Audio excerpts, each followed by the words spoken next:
ọ̀dà ayé ìbàwó aṣẹ̀dá ọ̀run ìbàwó ìbà Olódùmarè ọba àjọkẹ́ ayé ọba àṣàkẹ́ ọ̀run ọba lánàá ọba lẹ́nu ọba tí ó mọ̀ bẹ nígbà tí bẹ̀bẹ̀ òní sí mọ́ ọba jíni ọba apani ọba lani ọba ṣe gbogbo lásìkò gbogbo ọba tó tẹ̀lé lẹ̀ bí ẹni tẹ́ni ọba tó tẹ̀rẹ̀ kárí ayé ọba tó pa wá lánàá tó padà jí wa sáyé lẹ́nu ọba olú ọjọ́ olú ọdún olú oṣù olú ìgbà gbogbo ọba tí ó mọ̀ bẹ nígbà tí àwọn ẹnìkan ò ní bẹ mọ́ tí ó sì mọ̀ bẹ òun náà la júbà fún báyìí lẹ́nu o ẹ̀yin ìyá mi afúgẹ́gẹ́ mọ́ ní ìyá atapájọrí àtẹ̀lọ́jọ́ kan àti ìdúró ọ̀dà kíkàkàkà wọ̀lú àyíkàkàkà wọ̀lú agbérí ìrókò kíkàkàkà ìjẹba darí sílẹ̀ darí sí ìjẹba kọrí sílẹ̀ kọrí sí ẹ̀yin nígbà ẹ̀rín nígbà ẹ̀yin lóyún kékeré ọmọ pèrè ó pèrè ẹ̀yin nígbà ẹ̀fọ́ ní ìfìwòrán gbogbo ẹ̀yin lẹ́tà bá fún kòwé mọ́ bí oríṣi àwùjọ àwọn àjẹ́ wọ́n ní àwọn àjẹ́ wọ́n ti bínú wọ́n pa kòwé jẹ ládùúgbò tí ayé ò ní pẹ́ jẹ. ọláwọlé ó lówó ó lọ́lá ó níyì ó lókìkí ó lálùbáríkà ó láti ó pẹ́ bí ewé àná ẹnikẹ́ni tó bá lò kúlò ẹ̀yìn ilẹ̀ òkèrèrè afọkọyẹrí alápòkà ló gbé ń tó. Comme l'an Odon Rodrigue Gbadou, alias Gbadou Tcheke, est ainsi couronné et investi au dignitaire Oluwadje Olokun Olosa par l'empereur mondial Nadiru Marotana. La cérémonie de son intronisation a eu lieu le lundi 24 mars 2025 à Aglobé-Sédié, dans la commune d'Adjara, en présence des têtes couronnées et hauts dignitaires venus de divers horizons. Ils étaient nombreux, les adeptes de la divinité Adjé, ainsi que les parents, amis et sympathisants de l'heureux du jour, à avoir afflué les 4 murs du palais de l'empereur mondial Oluwadje pour vivre les moments forts de cette intronisation, laquelle intervient suite à plusieurs étapes d'initiation de Rodrigue Gbadou aux subtilités des pratiques spirituelles de la divinité Adjé.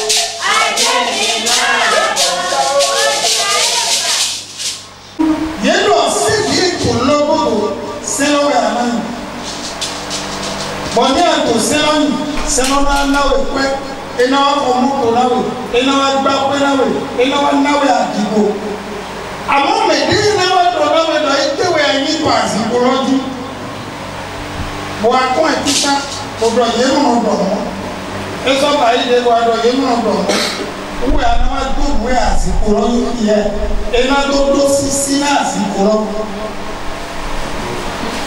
tori me do nde mati yenu do ya do mutu me ado muti ene yero moro me ekonomi yero moro maja on sila son roi de Dieu bon le président ou suprême des rois d'Afrique de Wele Plateau le premier ambassadeur bon roi Baba Kombayi deuxième ambassadeur Wele Plateau Nigeria la cour suprême des rois d'Afrique.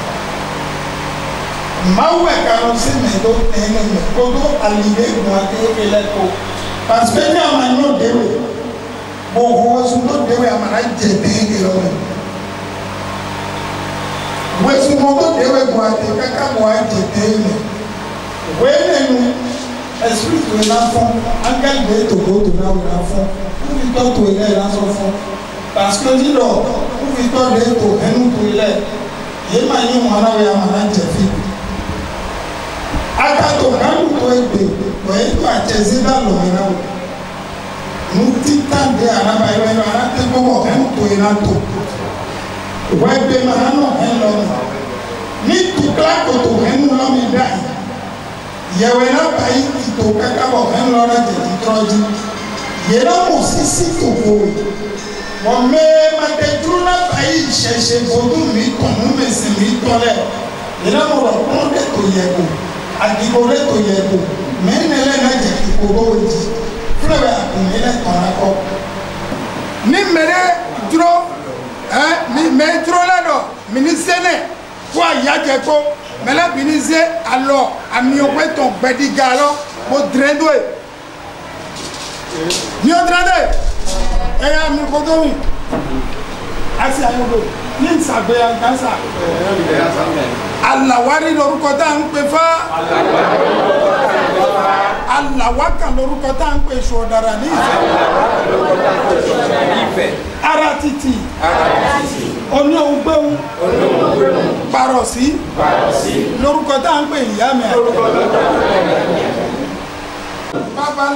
babaláwo adáhunṣe wòlíì àfà èyànkéyàn ẹyẹkẹyẹ látòní lọ oore ni kó jẹ́ fún.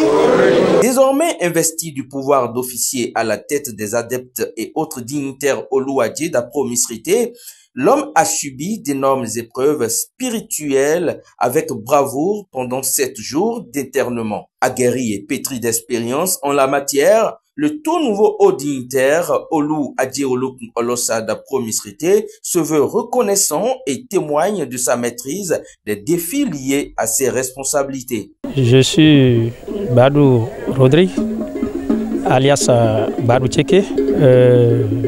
D'abord, je vais remercier le président de la République, son Excellence M. Patrice Talon, pour avoir su l'importance de notre culture, pour avoir su redorer encore le blason à notre culture, en mettant sur pied le comité des rites vaudous du Bénin, présidé par son honorable M. Kapo Maouillon, qui, en suivant les traces de notre président de la République, fait tout possible pour que notre culture soit connue de l'extérieur.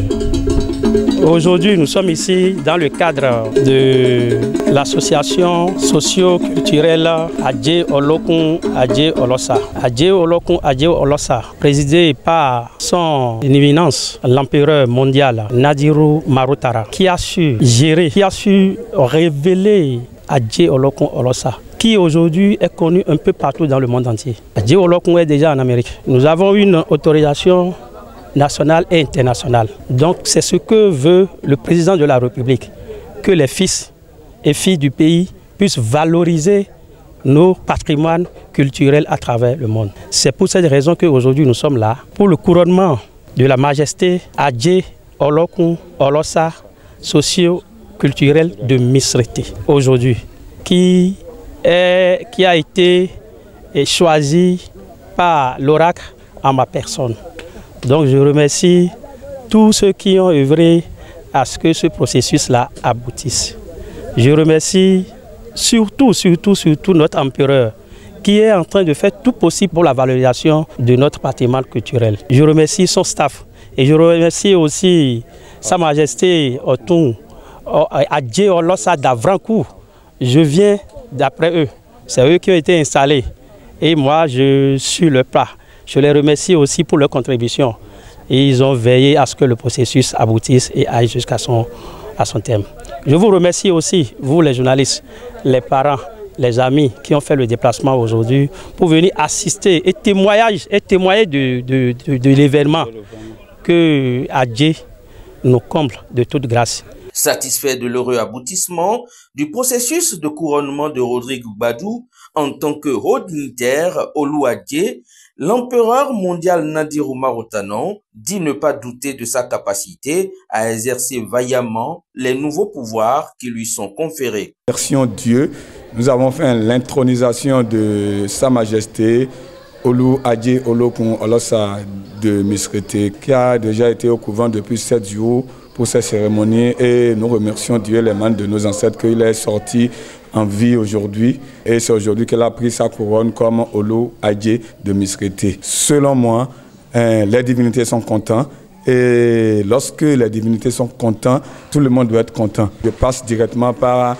ce canal-là pour saluer tous les rois de la Cour suprême des rois d'Afrique et la grande délégation qui a été envoyée à l'empire, on va dire, de Adje Olokun Olosa Agbaye aujourd'hui à Sedje Aglobe Tunji.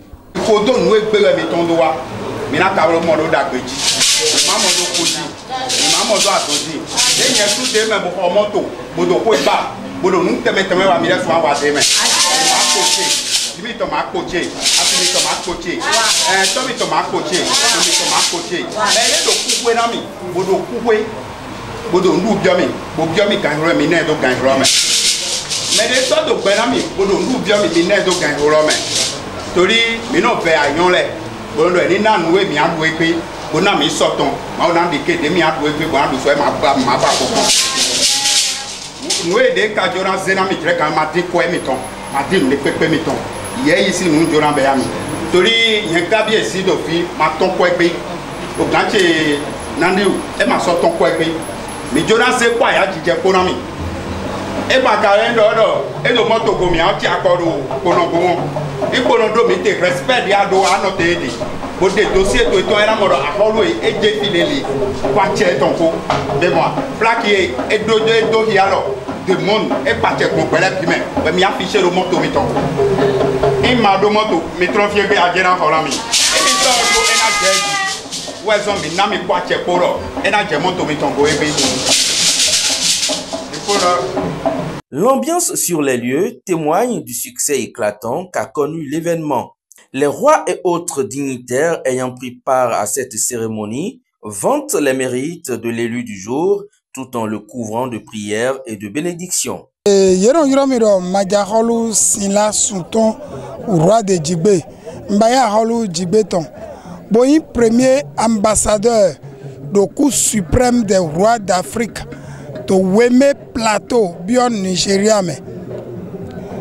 Maou Benona Zedo Kloko Metondaga, Ekbewe Yeze Badou, Dehi Adje international do misrete yeze do azinpoji de kado ze azinpoji yeze da azinpoji do dagbeji akwena siwe jena siwe gana siwe parce ni dagbe wen bo Adje central de to aglogbe ebayi nu ebayi ne e mai mesusuwe mawuna bueno bayi toli joamu mi ton ere nu vivewe boyin nu dagbe boni do gbe to joamu se ason wa do dagbeji e kana so mo dagbe to ma gbero sin come mi do pe ne gbawu na ti to de to bi bayi na to lo ni do inu kan aglogbe ni do inu kan e vivi na mi so do gbe na président Miton Patrice Talon Guillaume Tanaz na de to tozon wa do